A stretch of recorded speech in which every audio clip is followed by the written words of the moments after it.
here with Steve Williams, possibly one of the most successful caddies of the modern era. You've been on the bag and with players that have amassed over 150 wins, which is a phenomenal record. You've been caddying to some of the great players in the world, Adam Scott, Greg Norman, Ray Floyd, and of course Tiger Woods. But you're a Paraparaumu Beach Golf Club boy, which we're incredibly proud of, and you grew up just down the road in Pukerua Bay. And I guess that's really where I want to kick things off today. Steve, just to take it back to the beginning and let's discuss those early years. Yeah, I mean, I was fortunate to get involved in the game of golf through my father, John, who was a member at Paraparaumu Beach, and he played regularly every Saturday, Sunday. He was a Duncan Cup player, and he played in an era at Paraparaumu Beach where there was a very good core group of players. Steve Barron, Steve Creighton, Charles Lacey, Jack Lacey, Tony Proctor, Martin Webber.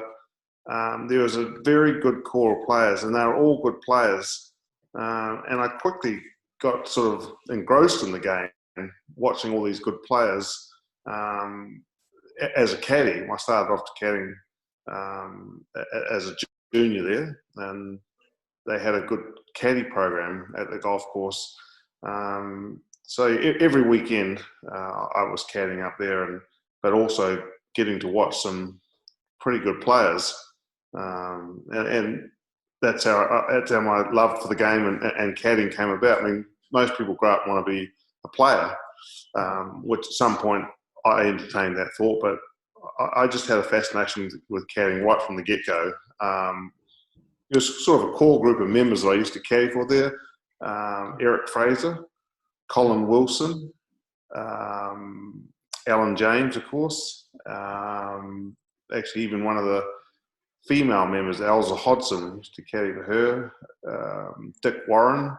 That was my sort of core group of players that I would caddy for on the weekends, and it sort of started out at 50 cents a round and went to $1 to $2. These guys started bidding and it went to 5 to 10, and it was getting up to $20 a round. And this caddying was, not only was it fun, but I guess I just had the knack for it. I guess the guys used to love me caddying for them because I could actually, at a very early age, get a grasp on how far they hit the ball generally and what club it was from certain spots around the golf course. And they thought that by having me caddy for them, it sort of helped them score a bit better. So I really loved the fact that caddying and was you actually helping somebody improve what they love doing. I just found that fascinating. Why, I don't know, but always did. Who controlled the caddy program in those days? Was it just a matter of turning up and hocking your services in front of the golf shop, or did the professionals run it? I'm just trying to think of the very first pro that was there. Alf Jenkins, or no, the next one. Was it Ralph Jenkins? No, the pro that was after him. Okay. I can picture as sort of a short fella, dark hair, slight built. It was between Ralph Jenkins and Jim Morgan. There was one guy that was, when I first started, he was in Jeff Donald.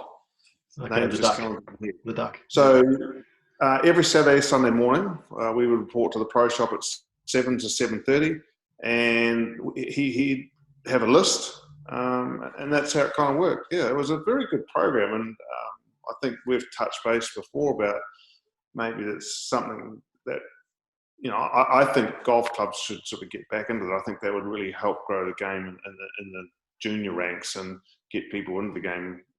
But anyway, that's not what we're here to talk about. But it's quite interesting because I've spoken to a number of very good golfers in the series that all started the game, or largely started the game, one jumping the fence and just starting to play, I guess, illegally, and the second one was like caddying. Guys like Mike Clayton who jumped the fence and got into caddying because he wanted to earn some money and grew his love of the game that way.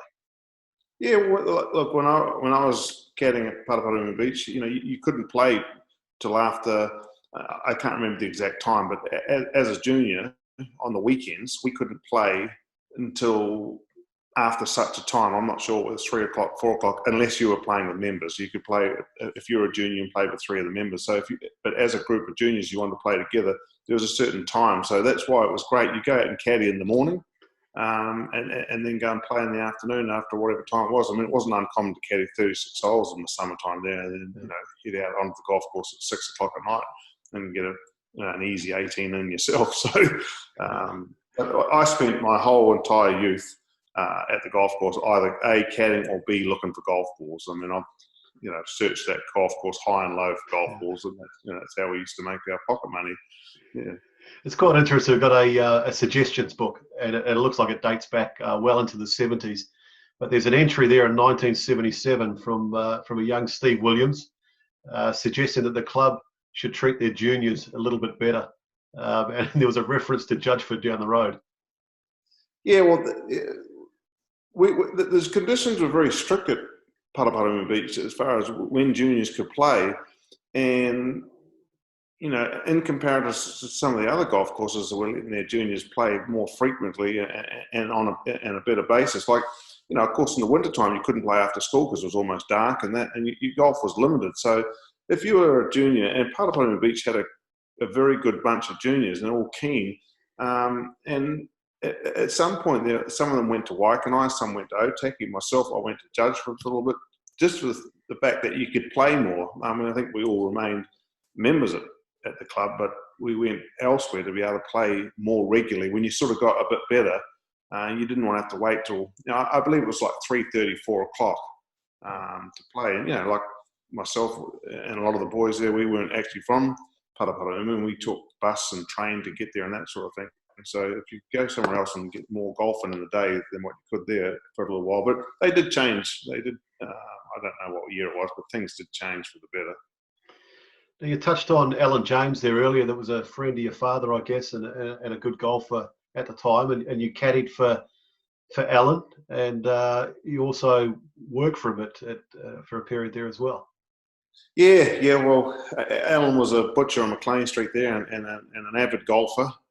And I caddied for Alan a lot. He had seemed to have a lot of cash in his back pocket a lot of the time, and I caddied for Alan a lot, and worked in his butcher shop after school.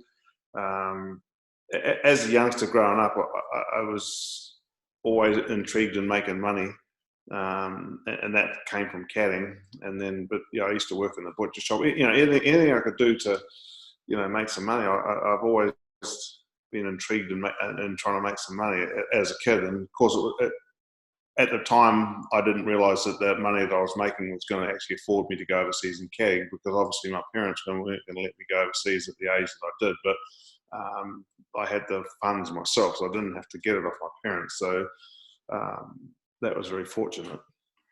So at some stage, there was a lot of golf happening at Paraparaumu during those years, and at some stage you were introduced to Peter Thompson. Yeah, so through the Caltex tournaments, which is a tournament that Paraparaumu used to have, one of the top tournaments in New Zealand, and as all the older members would know, that you see some of the names that played in that tournament, not only Peter Thompson and Kel Nagle, but Guy Wolstenholme, Morris Bembridge from the UK was a very good player, and he had a great love of the course at Paraparaumu Beach and played there a number of times as well. And it was interesting when I first started caddying and got introduced to Morris Bembridge and told him where I was from that, and it was interesting just to hear. He was one of the first people I spoke to away from New Zealand that reinforced my thinking of what a great course Paraparaumu Beach was. And Morris Bembridge is a Ryder Cup player and so forth. But what was the question again, Leo? Well, but Morris shot 62. He still holds the course record, along with a number of others.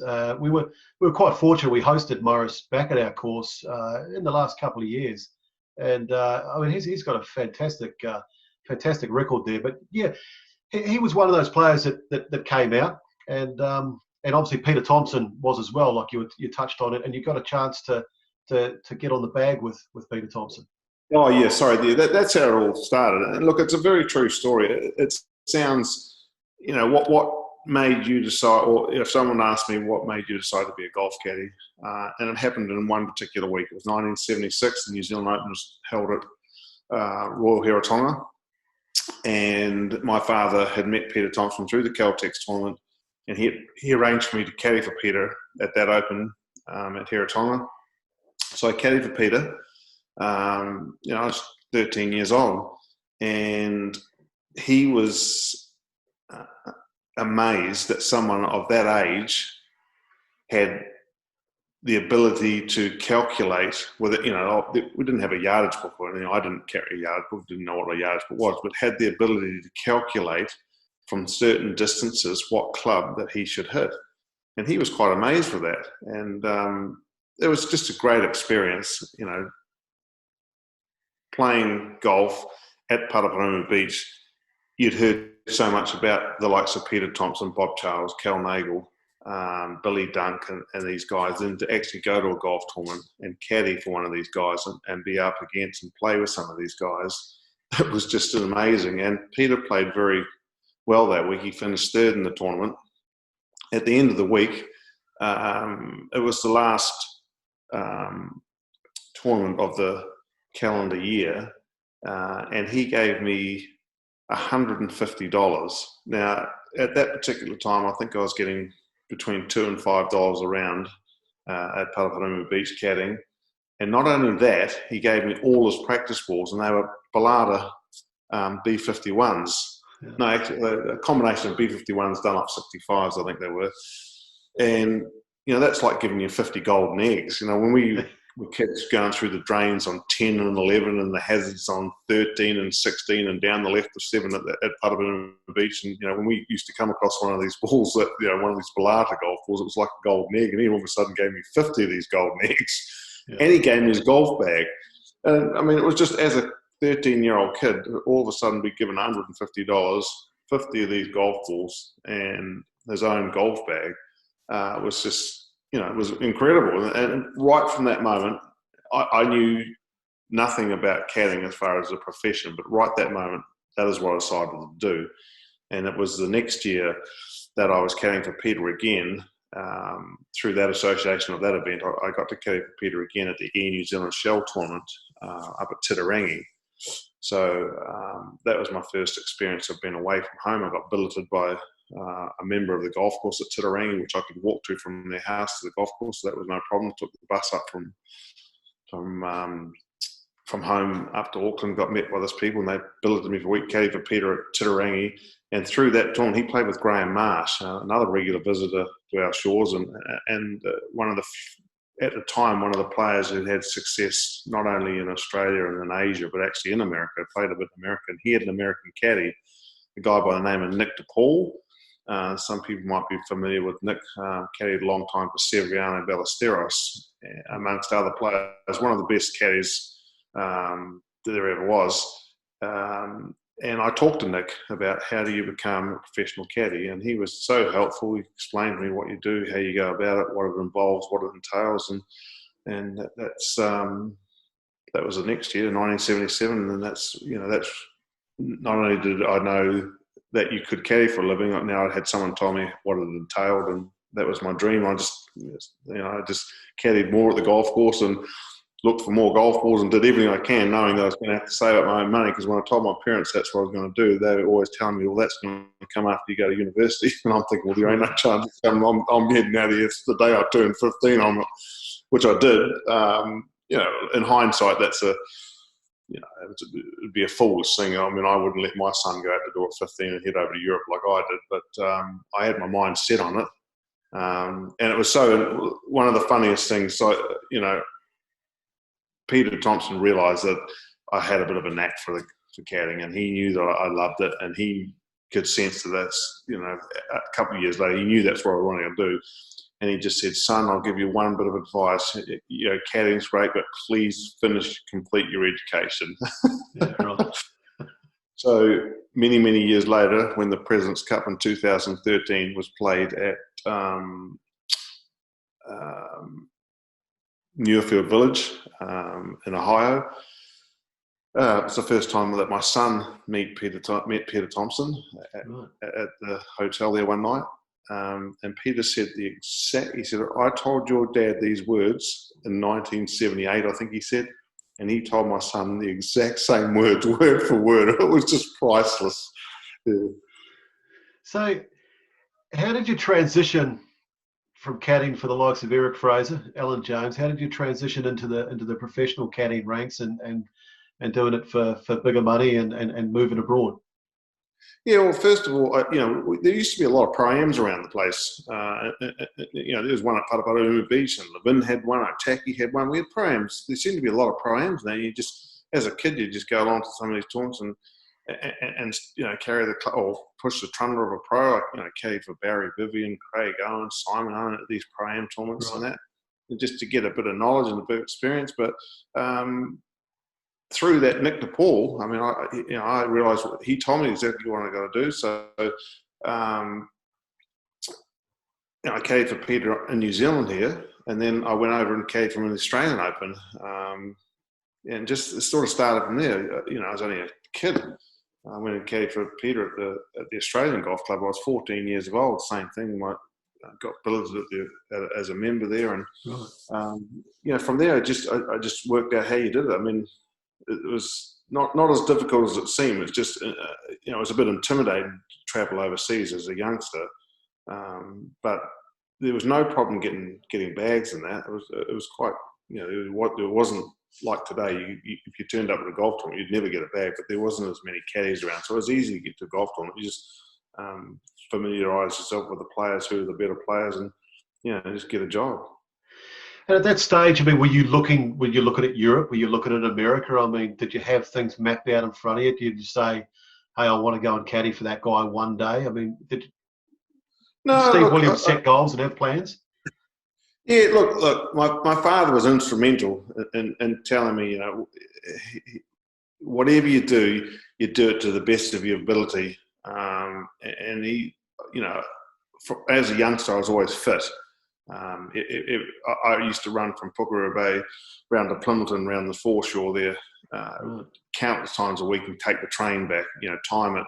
Had to try and leave home at this particular time to get this particular train, and then if you could run fast, you'd have enough time to stop at the dairy and get an ice cream before you got on that train. So that was an enticement to run faster. So I was always fit.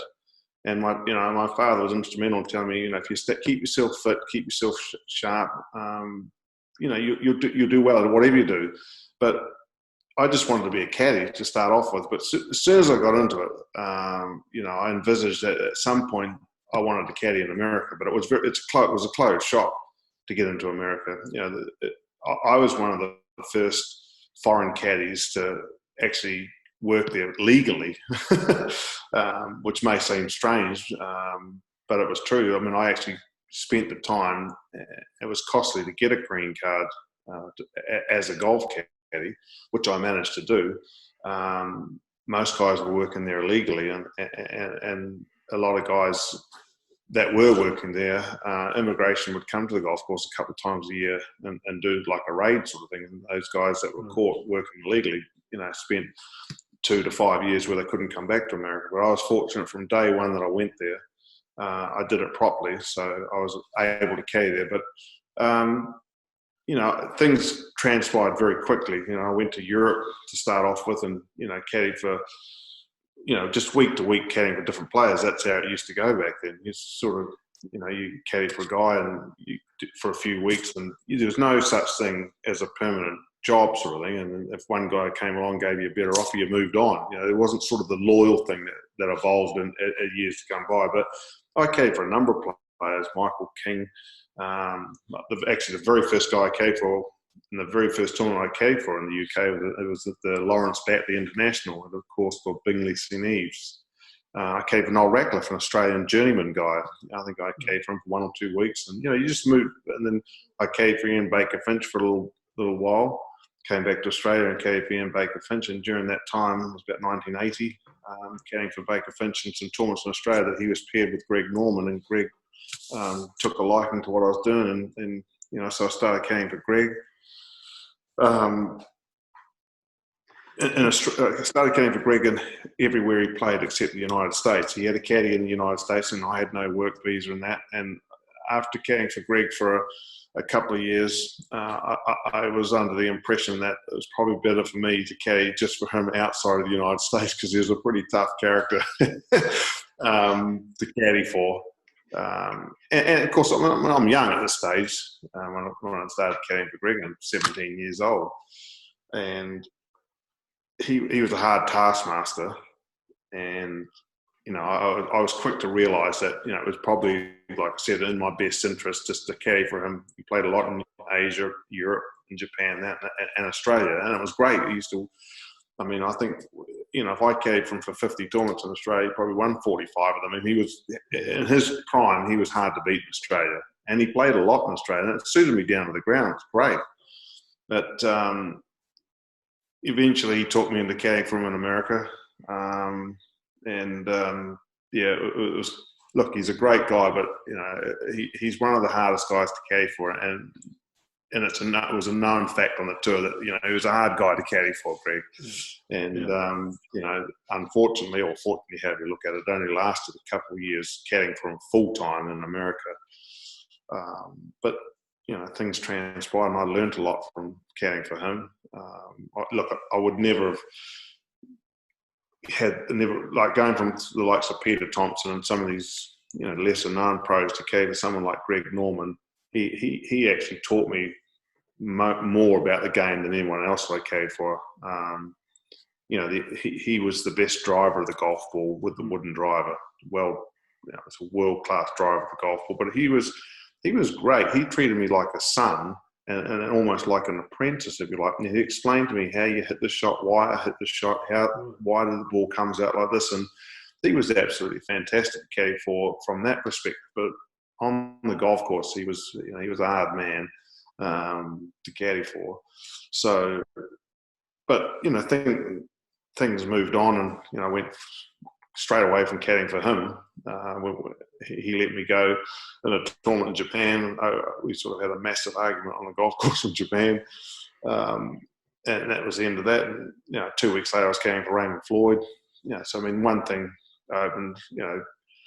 Greg, a number of years later, just absolutely begged me to come back and caddy for him. But I grasped quickly that loyalty was important as a caddy, and Raymond Floyd was great to caddy for as well, and a completely different player, as you can imagine, a very consistent sort of player, a very down the middle, non-aggressive sort of player, compared to Greg. Just everything was different about Raymond, but he was a wonderful guy to caddy for and had such an amazing technique. Very unorthodox technique, and he was famous for what the Raymond Floyd glare, or the stare they used to call it. And that when he used to get into the zone, I could see that, and he was quite an amazing guy to watch play. He's so unorthodox, but he believed. He'd say things to me like, "Steve, get right beside me here and will that ball in the hole. You can will it in the hole. Doesn't matter what sort of stroke you put on it. You can will it in the hole." Right. It's interesting. We interviewed Paul Devonport a couple of weeks ago, and he found himself in the '93 Australian Open, I understand, teeing it up with Raymond Floyd. And he said he just had to... It was at Metro. I was caddying for Raymond. Yeah, he mentioned that. I remember the day vividly. Paul was so nervous, and we're going off the first tee. He was just so nervous. I remember talking to him, saying, "Hey mate, look, it's just another golf tournament. This guy's just another player in that. Watch and learn, but pay attention to your own game," because I could see straight away he was more worried about what Raymond was doing. But I remember that day distinctly. Yeah. Well, he said that as well, that he had to stop himself from actually spectating Raymond Floyd's game. He said it was incredible. They got to a par 3. It might be the 8th hole, and Raymond Floyd hit this 3-iron. He said it was the highest, softest 3-iron he's ever seen. It just sat down on the green, and Paul's watching it thinking, well, if he's hit a 3-iron, I better hit a 4-iron, and he kind of blew it through the back. He just said he played a different game, and he absolutely loved watching him that day. Just stepping back, I mean, you mentioned earlier you caddied for Eric Fraser, a lovely gentleman who I've had the the good fortune of spending a little bit of time at the club. He's still with us, and nowadays he just comes down for a little pint of beer. But he made an observation about yourself even way back then. As I think you were 12 years old when you were caddying for him. He said, if Steve Williams told you to hit a 7-iron, you hit that 7-iron. You didn't dare argue with him. And he goes, Leo, he said he was only 12 years of age. Now, we've also spoken to Mike Clayton, who you caddied for up in Europe, and he said the first week you caddied for him, you were having a walk to the practice range, and you had a little conversation with him. Do you remember that? Yeah, actually, Mike and I always joke about that because, a lot of times when you're caddying on the tour and you see other players, you wonder why they don't do better. But then you sort of can paint a picture of why they don't do better. And Mike Clayton was a tremendous striker of the golf ball, but he was a real character, and he seemed to be always laughing and joking and not taking it so seriously. So I remember telling him on the way to the first tee, I believe it was, that something like, look, for 72 holes, I'd just like you to concentrate from the first hole to the 72nd hole and try and concentrate. You don't appear to me like you concentrate. Something along those lines. I remember telling them just for 72 holes, see what you can do. And that was our first week out together. And from memory, he shot like 61. It was in the south of France, in place of Biarritz. He shot an unbelievable round. He won the tournament. It was his only victory up in Europe. So. Yeah, well, wonderful player, and one of those guys that you see in later years when I always saw him. Great guy to catch up with. A wonderful knowledge of the game. Mike had like great memory.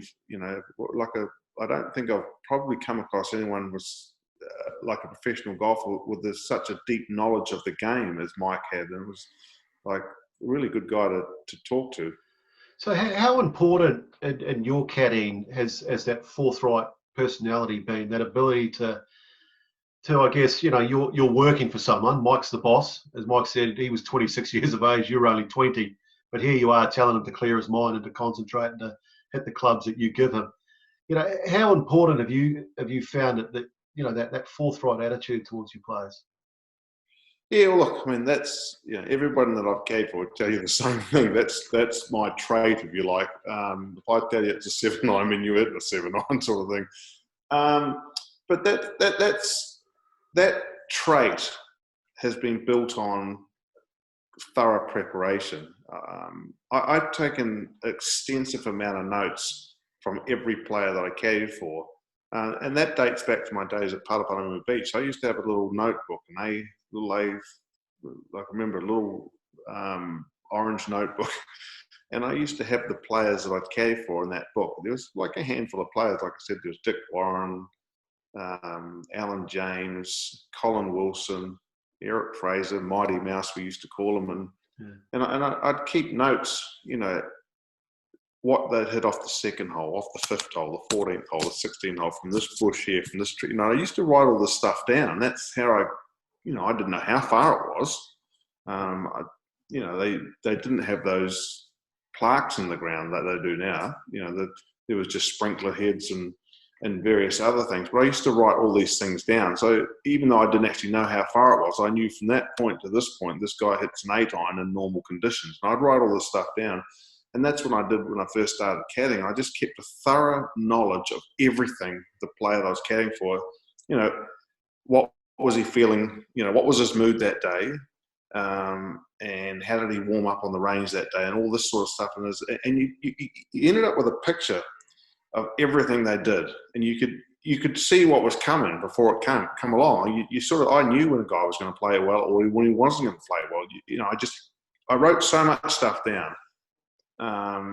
Some would say probably too much, but a lot of caddies get so more focused on the yardages. I was the exact opposite. Yardages were just a guideline to me. It was more about the psychology about it and trying to say the right thing in that. But my forthright came from because I had so much information, and as everyone's always been aware with me, when I caddy, I'm always walking. I've got a long stride and I walk quicker than anyone. And the reason why I developed that was that when I got to the golf ball, I wanted to get to that golf ball before the player did. So when he got to that golf ball, I told him everything he needed to know without any uncertainty in my voice and any doubt. So there was never any doubt. I painted the picture so clearly. There was, I just say that whatever it was, and by walking quickly. So when I would leave the tee and I'm approaching the ball from a certain, from 100 yards out, I would have the yardage down within 10. And then from 50 yards out, I've got it down with 5 because I can see that sprinkler is that far or that tree's that far, however it might be. And as I got to the golf ball, I had the exact thing. The player would be, 20, 30 meters behind me. And then when he come up to there, I'd tell him exactly everything. And I'd already seen the shot that was needed to be hit, the flight that needed to be hit, and the club that's going to be hit. And that's how I developed that forthright, confident attitude, if you like. It's quite interesting in that same conversation with Mike Clayton, and how much influence did Paraparaumu Beach have on that? And he used the analogy. He was hitting a 4-iron into 16 in the 1988 New Zealand Open. Now, I guess if you pulled your yardage book out or you did whatever, you're not going to hit a 4-iron 126 meters. But he was saying that you probably developed. Is it true that you developed your your appreciation of what a shot looked like, perhaps? To grow up, like for myself, to play and caddy on a links golf course is just so much more valuable than an inland course. There's just no two ways about it, because I've got very good at eyeballing distances as a caddy, and that has come from links caddying on a links golf course, because every day the conditions are different on a links golf course, and Paraparaumu Beach is no different. You know as well as I do how much different that golf course plays in a southerly to a northerly to an easterly and a westerly. And when you're on a links golf course, you've got to be able to visualize and you've got to be able to picture. I would never have become as an efficient caddy as what I became if I hadn't have been learning my trade on a links golf course. There's just no two ways about it, because the conditions vary so much. Now, if you compare that to an inland golf course, and that the conditions can be the same, but the golf course doesn't play as difficult as it does as what a links course does. Because when the wind, links golf, seaside links golf, as we all know, the heavy air, the light air, and that. And I discovered that very quickly at Paraparaumu Beach. The difference between a southerly and a northerly. Well, the northerly air is not as heavy as a southerly, and it's not as cold. I sussed all that stuff out. It was very quickly to work all that kind of stuff out. Right. I was just going to say, Colin Wilson was a very, the great man that lived there on the left-hand side of the ninth hole, long-standing member there of the golf club of that. We used to have a couple of conversations about that sort of thing. He was very aware of the velocity, the heaviness of the wind and that sort of thing. I remember talking to him about that sort of thing. So I learned very quickly. It was really interesting, over Easter. Unfortunately, the Masters wasn't able to be played this year, and there's obviously more important things going on in the world right now. But it was wonderful seeing that old footage or the historical stuff from the Masters and over the years from the 70s and 80s and 90s, and just touching again on that forthright attitude. And you mentioned Greg Norman earlier being a difficult person to work for, or 1989, you're on the 72nd hole there with Greg. You're on the bag for him, and there looked like to be a fairly animated conversation going on over a club selection, perhaps. Yeah, look, that was the final round, playing with Mark O'Meara from memory, and Greg was playing great. Just needed 4 up the last hole to win the tournament, and he elected to hit an iron off the tee, which I didn't agree with to start with. I thought it was a cool day. The ball wasn't going a long way, and I thought driver was a good play there. If you hit it into that first bunker, even if you hit a drive into that first bunker, the lip on that first bunker is very doable. But it's that second bunker that you can't go into at Augusta on 18. The lip is very, very high there. If you don't hit the shot perfect, you're not going to hit it on the green. But the first one's doable there, and he was a great fairway bunker player. So I thought, get it up level with that first bunker, even if you go in that bunker. But he elected it an iron off the tee, which left him back short of that bunker. And then you're on a very, very steep lie. Typical usual Sunday pin front left there. And it was 186 yards. It was a 4-iron. It was all day. And he wants that 5-iron. I did everything I could to convince him. There's just no possible way you can get a 5-iron there. I said, he used to use that Tour Edition ball, which spun a lot, and it was wet that day. And there's no way that whatever the front of the green was, you've got to carry it at least 4 past the front of the green, because that front right part of the green's just got that bit of slope into it. And I could see there's just no way that he could hit a 5-iron past that front of that slope. And even where the pin was, you can hit it 10 paces past that flag into the hill, and it comes back. And it was at some point when you're having a discussion with a player, you've got to back off, because the more you try and tell them the club that it is, and they don't want to hit it, they're not going to hit a good shot with the club they choose anyway, because you've just, there's been too much attention. But it was never a 5-iron, and he hit the 5-iron as good as he can hit it, and it's in the air, and I can see exactly. I've seen the shot before he hit it. It landed it on that slope. He got the tourist ball, it's wet, and it spun all the way down that hill. It was like came back about 17 metres short of the green or something, because it was wet, and that ball spun more than any ball at the time. So that was frustrating. And then the other time they were on 18, and he hit it way right at the back. So, it's interesting. And then on another occasion when it might have been in the playoff when Larry Mize chipped in on him. And you kind of wonder. I'm a huge fan of Greg Norman. Growing up, he was my absolute idol. Do you think if some of those things had have gone the opposite way, Greg might have been, I guess, more successful in terms of majors? I mean, he certainly was successful in terms of being the number one golfer X amount of weeks and tournament wins. But do you think that might have set a different course for him? Yeah, look, hard to know, Leo. He took those punches very well. I mean, he was a great competitor. He never showed that it affected him. I mean, look, obviously when he lost the Masters against Nick Faldo when he had a 7-shot lead, that really affected him. And I actually spent the Sunday night with him that Sunday night after he lost a 7-shot lead, and we sat on the beach outside his house from the moment we got back to his place. He just happened to ask me to come back. That's when he asked me to come back and caddy for him. But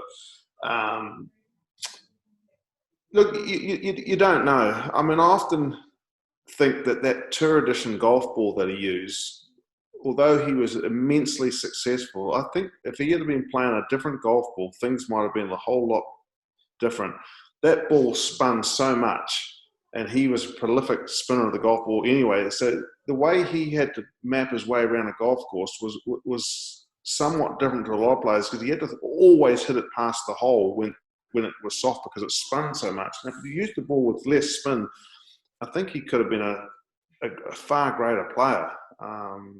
Like, he was a Spalding player, and he was the pitch for that golf ball. He used a Tour Edition. That's what, because Greg knew Norman was using a Tour Edition. That was what sold that golf ball, and he was sort of committed to using that ball. But he never really let on too much whether it did affect him or not. I mean, look, if you were to look back at all those majors where he had incredible incidents happen to him, it would be fair to say the back 9 holes he didn't play as well as he did the front 9 holes. I can vouch for that for sure. So, but he took it in good stride. It's interesting. I worked in Australia there in the late 90s, and when Greg came home to Australia and he was involved in the tournament absolutely buzzed. The prize money went up. He was always there in the last pairing or close to the last pairing.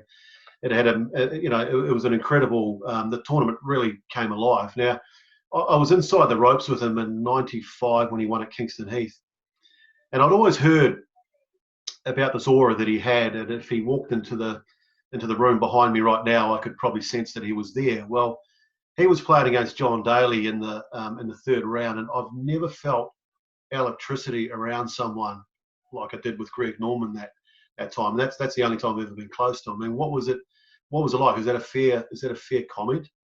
Yeah. He was an absolute showman. Has so much charisma, Greg, and he had that aura about him. He did. He was just absolutely charismatic, Greg, and absolutely when you came from him, he had a huge buzz. And look, in Australia, he was an icon. Obviously he was great at one of the best players in the world all over the world, but he was an icon in Australia, and the people just loved him. He played regularly in Australia. He was great with the kids. He had the Greg Norman Foundation that looked after junior golf and stuff. He was just an icon there, and absolutely you could feel it. And look, he was a fantastic player. I just loved watching him play. Like even though he was a hard man to get for, it was fantastic to watch play. Yeah. So Raymond Floyd, you've picked up with Raymond, and it sounds like he was incredibly good to you. Talk about those years with Raymond. Was he a little bit of a father figure to you? You kind of straddled between the normal tour and then into the seniors tour. Yeah, he was good. Look, when I went to caddy for him, he wasn't in good form, and he sort of said to me, "Look, my game's struggling. That I'd love you to come and caddy for me. My focus is to get ready for the senior tour and that." And it didn't take long. He started playing great at 47, 48 years old. He started playing fantastic again. Got onto the Ryder Cup at 49 years of age, and had two absolutely fantastic shots at winning Augusta. Finished second at Augusta twice when I caddied for him. And he played fantastic. He was the oldest. He won on the senior tour and the regular tour at 50 years old when he won the Durrell tournament in Miami at 50, and later that year the same year he won, on the senior tour and the regular tour in the same year. He was such a different player from Greg. He was so conservative. Like I said, he was a very unorthodox player, but just an absolute. He was just a gentleman. He was one of those old school pros, and he was a lot old. Like I'd caddy for Greg and some of these younger guys, Ian Baker Finch and Mike Clayton. But obviously now I'm caddying for someone that's considerably older than me, a lot older than me, not just a little bit. He was one of those sort of old school pros that you really appreciate. Came to the golf course with a nice little, not a suitcase, but a nice little overnight bag, and would change into his golf gear and. Just old school, everything. He always used to say to me, when he saw some of these younger guys turn up to the golf course in jeans, they'd go into the trailer and then they'd turn into or travel, on an airline with the jeans and that. He was a jacket man, a time jacket man. He was an old school pro, and I learned a lot from him. He had an amazing short game. Which, when I went to caddy for Tiger, Tiger was very fascinated with Raymond's short game, and I sort of worked with Tiger as to how Raymond thought on these short shots and what his goal was and how he played these short shots.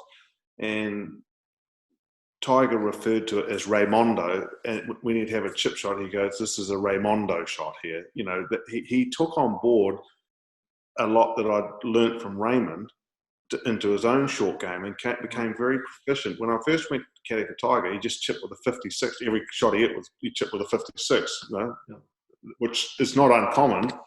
Raymond chipped with every club in the bag. He was the only pro I'd ever caddy for that chipped with every club from a 3-iron to a 60-degree shot. And he had a method that was very, very sound, and he never, ever putted the ball off the green.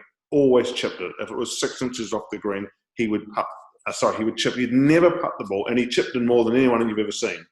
Right. So yeah, it was. Look, he was just a fantastic player to caddy for, and it was some regret that I sort of left him, But to Tiger's credit, he'd actually called him and said, "I'm going to ask Stevie. It would be okay if I asked Stevie to come and caddy for me." So he actually called Raymond, which was. He didn't tell me that when I was talking to him, but I found that out later. So that was nice of Tiger to do that. So Raymond had been so good to caddy for. He treated me so well. He was just a great guy. But, you know, so I went to caddy for Tiger after him.